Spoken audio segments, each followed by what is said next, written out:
Friends, welcome back to our channel. இன்றைக்கி நம்ம சேனலில் ஒரு சூப்பரான பொரியல் ரெசிபி பார்க்கலாம். பரங்கிக்காய் பொரியல். இது செய்கிறது ரொம்ப ஈஸி, அப்புறம் சிம்பிள். 5 மினிட்ஸில் செஞ்சு முடிச்சிடலாம். இது இப்போ எப்படி செய்யலான்னு பார்க்கலாம். ஒரு சின்ன பீஸ் எல்லோ பம்கின் எடுத்து இந்த மாதிரி சின்ன சின்னதாக கட் பண்ணி எடுத்து வச்சுருக்கேன். நெக்ஸ்ட்டு ஒரு கேரட்டை இந்த மாதிரி துருவி எடுத்து வச்சுருக்கேன். கேரட் சேர்த்து இதில் செய்யும்போது டேஸ்ட் நல்லாயிருக்கும், அதனால கேரட் ஆட் பண்ணியிருக்கேன். நீங்கள் வேணான்னா அதை ஸ்கிப் பண்ணிடலாம்.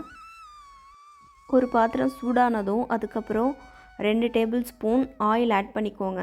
கொஞ்சமாக கடுகு, 1 டீஸ்பூன் அளவுக்கு உளுத்தம்பருப்பு, கொஞ்சமாக கடலைப்பருப்பு இதெல்லாம் சேர்த்துட்டு நல்லா கலர் மாறுற வரைக்கும் இந்த மாதிரி ஃப்ரை பண்ணி எடுத்துக்கலாம். ஒரு 2 மினிட்ஸ்க்கு அப்புறம் காய்ந்த மிளகாய் ஒரு 2 to 3 இந்த மாதிரி உடச்சிட்டு ஆட் பண்ணிக்கோங்க. நெக்ஸ்ட்டு ஒரு கொத்து அளவுக்கு கருவேப்பிலை இதெல்லாம் சேர்த்துட்டு ஒரு நிமிஷம் நல்லா வதக்கிக்கலாம். அதுக்கப்புறமா நம்ம கட் பண்ணி வச்சுருக்க பரங்கிக்காய் இது கூடவே சேர்த்துட்டு நல்லா மிக்ஸ் பண்ணி விடலாம்.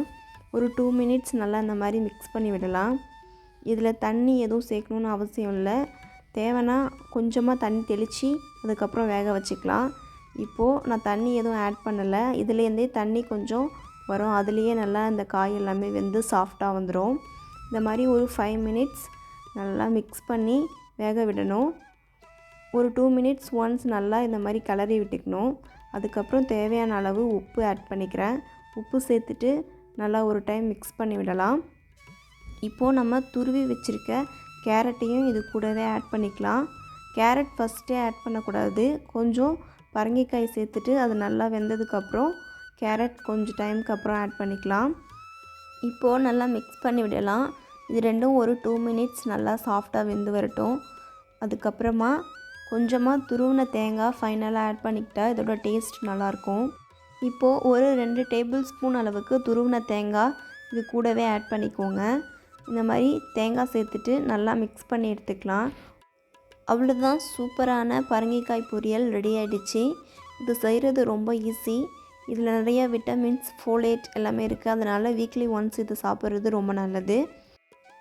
இதே மெத்தடில் நீங்களும் ஒரு டைம் செஞ்சு பார்த்துட்டு எப்படி வந்துச்சு அப்படின்னு சொல்லிட்டு கமெண்ட்ஸில் சொல்லுங்கள். இந்த வீடியோ பிடிச்சா ஒரு லைக் பண்ணிவிட்டு நம்ம சேனலை சப்ஸ்கிரைப் பண்ணி வச்சுக்கோங்க. மறக்காமல் பெல் பட்டன் கிளிக் பண்ணிவிட்டு ஆல் ஆப்ஷன் கொடுத்து வச்சுக்கோங்க. அப்போ தான் நெக்ஸ்ட் வீடியோஸ் உங்களுக்கு நோட்டிஃபை ஆகும். நீங்கள் மறக்காமல் என்னோடய அப்டேட்ஸ் எல்லாமே பார்க்கலாம். பாய்.